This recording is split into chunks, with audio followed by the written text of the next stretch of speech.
আজকে সিলেটের মাটিতে শেখ আব্দুর রাজ্জাক বিন ইউসুফের উপর যে অত্যাচার হয়েছে, এই অত্যাচার দিয়ে কোরআন ও সহিহ হাদিসের দাওয়াতকে বন্ধ করা তো বহু দূরের কথা, বরং এই অত্যাচারের কারণে, এই হামলার কারণে সিলেটে একদিন কোরআন এবং হাদিসের আলো জ্বলবে ইনশাআল্লাহ।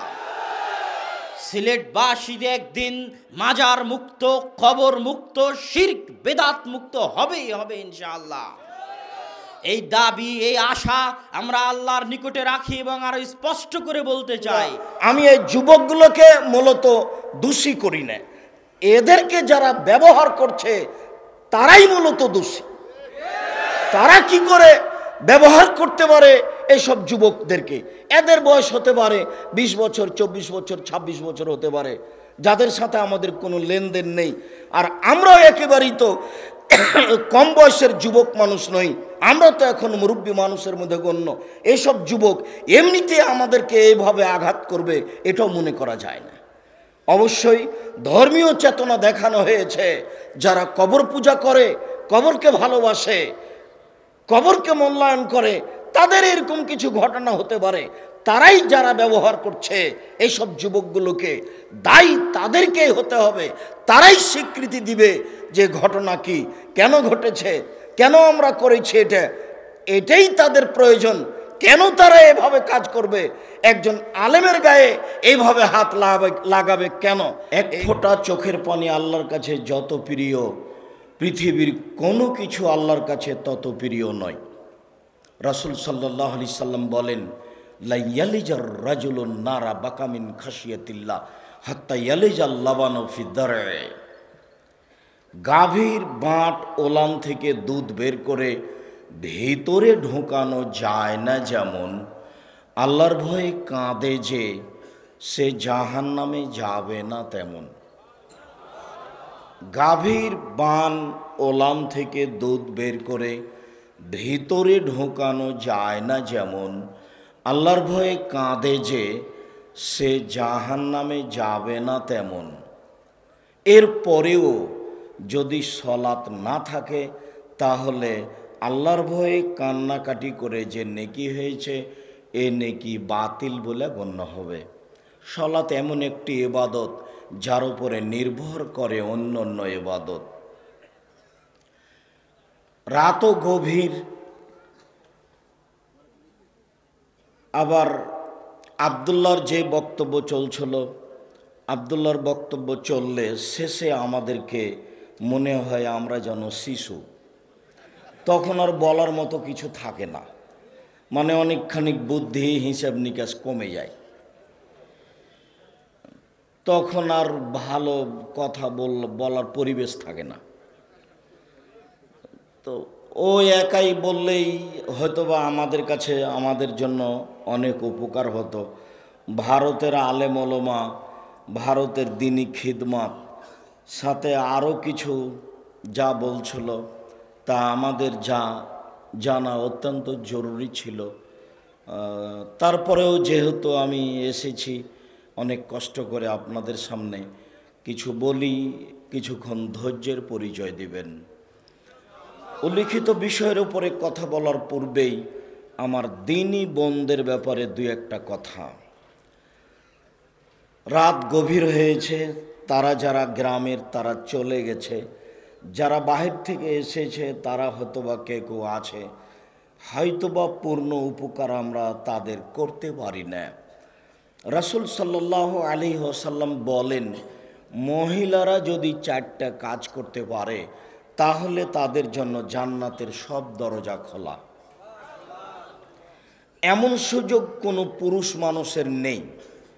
পৃথিবীতে কোনো পুরুষ মানুষ 4টা কাজ করে জান্নাতে চলে যাবে, এই সুযোগের কথা রাসূল সাল্লাল্লাহু আলাইহি সাল্লাম বলেননি। তিনি বলেন, কোনো মহিলা যদি 5 ওয়াক্ত সালাত আদায় করে, রমজান মাসে সিয়াম পালন করে, স্বামীকে মেনে চলে, জেনায় লিপ্ত না হয়, তাহলে জান্নাতের সব দরজা খোলা। 5 ওয়াক্ত সালাত আদায় করলো, রমজান মাসে সিয়াম পালন করলো, স্বামীকে মেনে চলল। সম্মানিত দিনী বোন, আপনার স্বামীর মুখ খুব খারাপ, আপনাকে কথায় কথায় গালি দেয়, এ কথা ঠিক। এরপরেও যেহেতু সংসার করছেন, কাজে আপনি মেনে নেবেন, ধৈর্যের পরিচয় দিবেন, এটাই ঠিক। আপনি তার মুখের উপরে প্রতিবাদ না করে, মুখামুখি না হয়ে, আপনি কান বন্ধ করে চুপচাপ তার মুখের নির্যাতনকে মেনে নেন, সংসার ভালো হবে। আপনি মুখের উপরে প্রতিবাদ করবেন, কথা বলবেন না, মাস যাবে, বছর যাবে, এইভাবে অশান্তিতে সংসার চলবে। ভাত পানি মেয়ে দিয়ে আসবে, কাজের লোক দিয়ে আসবে, আপনি দিতে পারবেন না, কথা হবে না, এই সংসার চলবে না।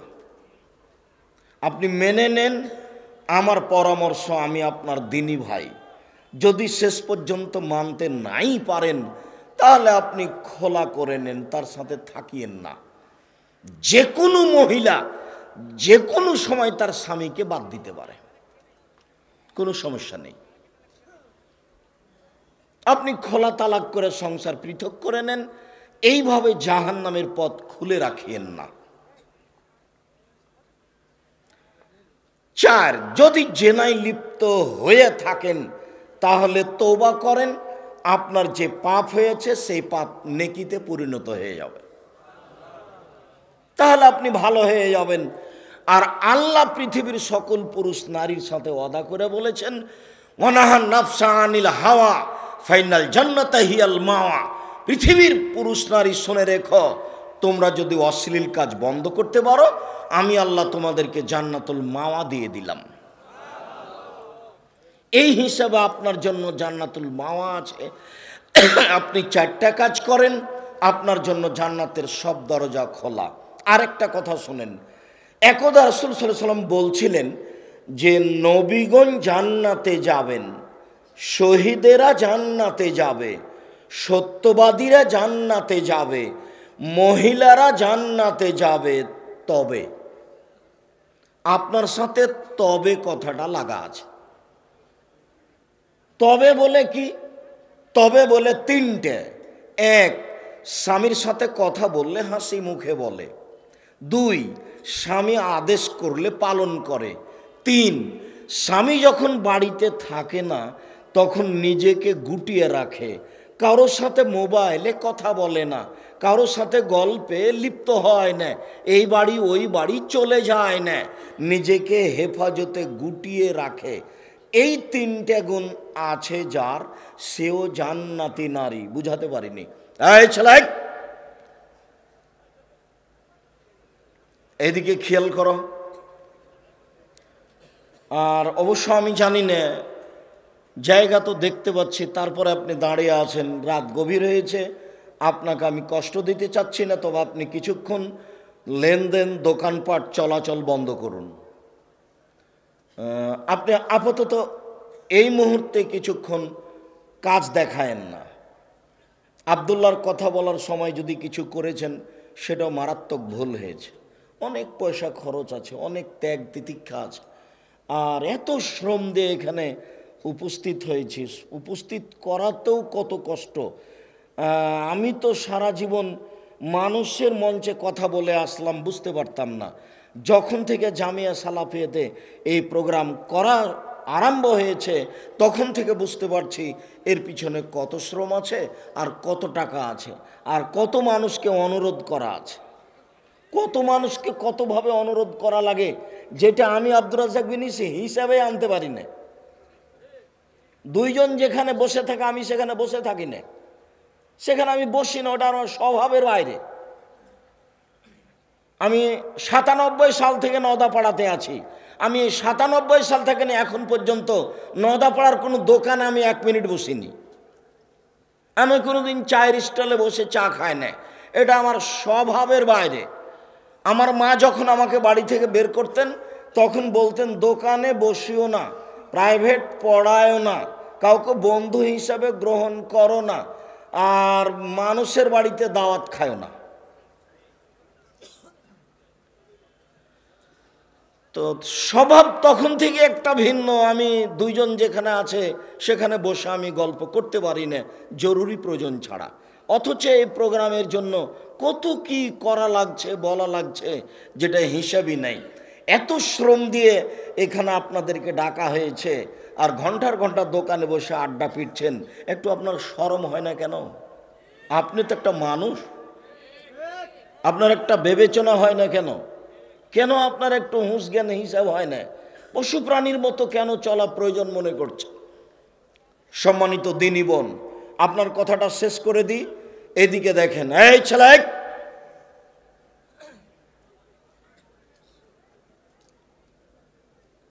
নবীগণ জান্নাতে যাবেন, শহীদেরা জান্নাতে যাবে, সত্যবাদীরা জান্নাতে যাবে, মহিলারা জান্নাতে যাবে।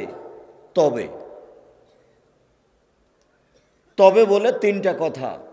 এক, স্বামীর সাথে কথা বললে হাসি মুখে বলে। দুই, স্বামী আদেশ করলে পালন করে। তিন, স্বামী যখন বাড়িতে থাকে না তখন নিজেকে হেফাজতে গুটিয়ে রাখে। আপনার জন্য জান্নাতের সব দরজা খোলা আছে, আপনি মেনে চলার চেষ্টা করেন। চারটা জিনিস আছে যার, সুখময় জীবন তার, সব কিছু আছে তার। চারটা জিনিস আছে যার, চারটা জিনিস আছে যার, সব কিছু আছে তার, সুখময় জীবন তার। এক, আলমারাতুস সলেহা, ভালো স্ত্রী। দুই, আল জারুস সলে, ভালো প্রতিবেশী। তিন, আল মারকাবুল হানি, একটা ভালো গাড়ি। চার, আল বাইতুল ওয়াসে, প্রশস্ত ঘর। অন্তত মেহমান বসার ঘরটা প্রশস্ত হতে হবে, যেখানে অনেক মানুষ বসে খেতে পারবে। দিনী বোনদের কাছ থেকে ফিরে আসলাম, এবার আপনার সাথে একটা কথা বলে আমরা সংক্ষিপ্ত আলোচনায় চলে যাই। আপনার জন্য জরুরি কথা। স্বামী হিসাবে পাঁচটা কাজ আপনার জন্য জরুরি। এক, আপনি যে মানের খাচ্ছেন বউকে সে মানের খাওয়াবেন। দুই, আপনি যে মানের কাপড় পরছেন বউকে সে মানের পরাবেন। তিন, অলা তুকাব্বে, কখন আপনি বউকে কটু কথা বলবেন না। বউকে গালি দিতে হয় না, বউকে মারতে হয় না, বউকে কটু কথা বলতে হয় না, সব সময় আদর করতে হয়, স্নেহ করতে হয়। তাহলে আপনি বেশি সেবা পাবেন, আপনার সংসারটা সুন্দর হবে। তিন, কখনো কটু কথা বলবেন না। চার, কখনো মুখের উপরে মারবেন না। পাঁচ, অলা তাত্রখা ইল্লা ফিল বাইতে, আপনি আপনার স্ত্রীকে আপনার বাড়ি ছাড়া কোথাও যেতে দিবেন না। চাচির বাড়ি যেতে পাবে না, খালার বাড়ি যেতে পাবে না, মায়ের বাড়ি যেতে পাবে না, হাট বাজারে যেতে পাবে না, বিবাহের বাড়ি যেতে পাবে না। বিবাহের বাড়ি গেলে স্বামীর সংখ্যা বেশি হয়ে যায়। কাপুরুষ বিবাহের বাড়ি যাবে কেন? আপনার বউ যাই কেন? রাস্তাঘাটে তো দেখি বেঢঙ্গ হয়ে ঘুরে বেড়াই। ও কি হিন্দুর মেয়ে? ও তো হিন্দুর মেয়ে নয়, এখনো ফ্যাশন বোরকা পরে বসে আছে। ওটা আপনার স্ত্রী বা আপনারই মেয়ে। ধর্ম পাগল হয়নি আপনার মতো, ধর্ম আপনার কাছে নত হবে না, ভুল বুঝেছেন। ওর ফ্যাশন বোরকা আজকে পুড়িয়ে দিতে হবে বাড়িতে গিয়ে, এটা আপনার জরুরি। একটু পুরুষ হিসেবে বসবাস করার চেষ্টা করেন, পাঁচটা কাজ পালন করবেন। এক, ফাকসুহা মাত্তা সাইতা, যে মানের কাপড় পরছেন সে মানের পরাবেন। দুই, আতেমা মাতায়েমতা, যে মানের খাচ্ছেন সে মানের খাওয়াবেন। তিন, কখনো কটু কথা বলবেন না। চার, কখনো মুখের উপরে মারবেন না। পাঁচ, নিজের বাড়ি ছাড়া কোথাও যেতে দিবেন না।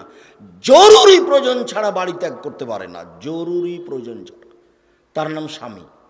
স্বামী হলে এই পাঁচটা জিনিস লাগে। আপনি কাপুরুষের পরিচয় দিয়েন না। দেখেন ভুল হচ্ছে, দেখেন ভুল হচ্ছে, দেখেন ভুল হচ্ছে। আপনার মেয়েই কিন্তু এখনো ওখানে দাঁড়িয়ে আছে ফ্যাশন বোরকা পরে, বা এমনিতে ঘুরে বেড়াচ্ছে, সকাল থেকে ঘুরে বেড়াচ্ছে, দোকান পাটে পাটে সামনে সামনে ঘুরে বেড়াচ্ছে। ও হিন্দুর মেয়ে নয়। ধ্বংস হয়েন না, জাতিকে ধ্বংস করিয়েন না। তিন শ্রেণীর মানুষ জান্নাতে যাবে না, তার মধ্যে আপনি আছেন। তিন শ্রেণীর মানুষ জান্নাতে যাবে না, তার মধ্যে আপনি আছেন। আপনি দায়ুস। এই জন্য সম্মানিত দিনী ভাই বোন, সলাত আদায় করতেই হবে যে কোনো মূল্যে, সলাত আদায় করতেই হবে যে কোনো মূল্যে। আল্লাহ তাআলা বলেন, ফাসল্লি লিরাব্বিক, আপনি আপনার প্রতিপালককে সন্তুষ্ট করার জন্য সলাত আদায় করুন, আদেশ। অজু করে সলাত আদায় করতে হয়, পানি নেই, তায়াম্মুম করে সলাত আদায় করতে হবে। মাটি নেই, বিনা অজুতে বিনা তায়াম্মুমে সলাত আদায় করতে হবে। কেবলার দিকে মুখ করে সলাত আদায় করতে হয়, কেবলা বোঝা যায় না, এমনিতেই সলাত আদায় করতে হবে। শত্রু তাড়া দিয়েছে, দৌড়িয়ে চলে যাচ্ছেন, এই দৌড়ানো অবস্থাতেই সলাত আদায় করতে হবে।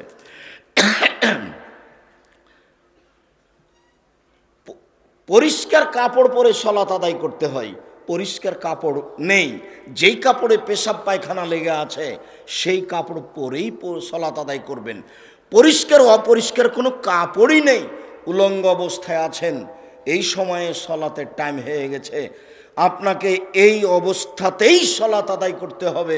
সলাত এক আশ্চর্য ইবাদত, যা মানুষের কোনো সমস্যাকে বুঝে না। যে কোনো মূল্যে আপনাকে সলাত আদায় করতে হবে, যে কোনো মূল্যে আপনাকে সলাত আদায় করতে হবে।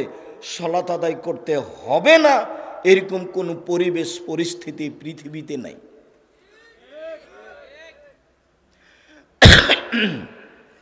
আমরা সংক্ষিপ্ত বিবরণে বুঝছিলাম যে সলাত আদায় করতেই হবে। তারপরে একটু বুঝি যারা সলাত আদায় করে না তারা কেমন। রাসূল সাল্লাল্লাহু আলাইহি সাল্লাম বলেন, মান তারাকা সলাতা মুতাআম্মিদান ফাকাদ কাফারা। কেউ যদি ইচ্ছাকৃত সলাত ছেড়ে দেয় তাহলে সে কাফের হয়ে গেল। বুরাইদা রাদিয়াল্লাহু তাআলা আনহু বলেন, রাসূল সাল্লাল্লাহু আলাইহি সাল্লাম বলেছেন, বাইনাল আবদ ওয়া বাইনাল কুফরি তারকুস সালাহ। মুসলমান এবং কাফেরের মধ্যে পার্থক্য হচ্ছে সলাত ছেড়ে দেওয়া। যে সলাত আদায় করে সে হলো মুসলমান, আর যে সলাত আদায় করে না সে হলো কাফের। অত্র হাদিসে বোঝা যাচ্ছে যারা সলাত আদায় করে তারা মুসলমান, যারা সলাত আদায় করে না তারা কাফের। আসহাবু মুহাম্মাদিন সাল্লাল্লাহু আলাইহি সাল্লাম লা ইয়ারাউন তারকুহু কুফরুন গায়রা সলাহ। সলাত ব্যতীত সাহাবীগণ আর কিছু ছেড়ে দিলে কাফের মনে করতেন না। কেউ যদি সিয়াম রোজা ছেড়ে দিয়েছে তাকে কাফের মনে করতেন না।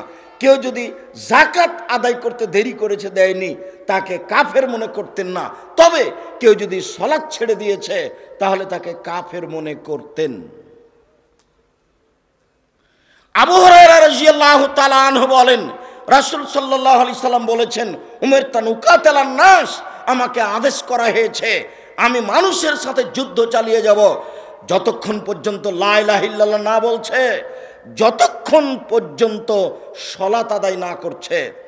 যদি সলাত আদায় না করে আমি তার বিরুদ্ধে যুদ্ধ চালিয়ে যাব, মারবো না হয় মরবো। অত্র হাদিসের ভিত্তিতে সেই কালে ইমাম আহমদ ইবনে হাম্বল বলেছেন, কেউ যদি অলসতা করে এক ওয়াক্ত সলাত ছেড়ে দেয় তাহলে তাকে হত্যা করতে হবে। সেই কালে ইমাম আবু হানিফা রাহিমাহুল্লাহ বলেছেন, কেউ যদি অলসতা করে এক ওয়াক্ত সলাত ছেড়ে দেয় তাহলে তাকে জেলখানায় বন্দি করে পিটিয়ে সলাত আদায় করাতে হবে। বর্তমানে আরবি বিদ্বানগণ বলছেন, স্বামী সলাত আদায় করে স্ত্রী করে না, স্ত্রী সলাত আদায় করে স্বামী করে না, তাহলে সংসার বিচ্ছিন্ন হয়ে গেছে। চেয়ারম্যান লাগে না, মেম্বার লাগে না, খাতা কলম লাগে না, বিবাহ এমনিতেই গেছে। শুধু তাই নয়, আরবি বিদ্বানগণ বলতে চাচ্ছেন যে ব্যক্তি সলাত আদায় করেনি এরকম অবস্থায় মারা গেছে, তার জানাজা হবে না এবং তার মুসলমানের কবরস্থানে কবর দেওয়া হবে না। যেখানে হিন্দু মারা গেলে ফেলে দেওয়া হয় সেখানে ফেলে দিতে হবে শ্মশান ঘাটে। সলাত আদায় না করলে তারা এইভাবে বলতে চেয়েছেন। সম্মানিত দিনী ভাই বোন, আপনাকে আমি বলছিলাম সলাত পরিত্যাগ করলে তার হুকুম কি। আমরা যদিচ বলতে চাচ্ছি যারা সলাত আদায় করে না তারা মহাপাপী, যারা সলাত আদায় করে না তারা মহাপাপী। তবে বর্তমান আরবি বিদ্বানগণ সলাত আদায় না করলে তাদের এ অবস্থায় বলেছেন। সম্মানিত দিনী ভাই বোন,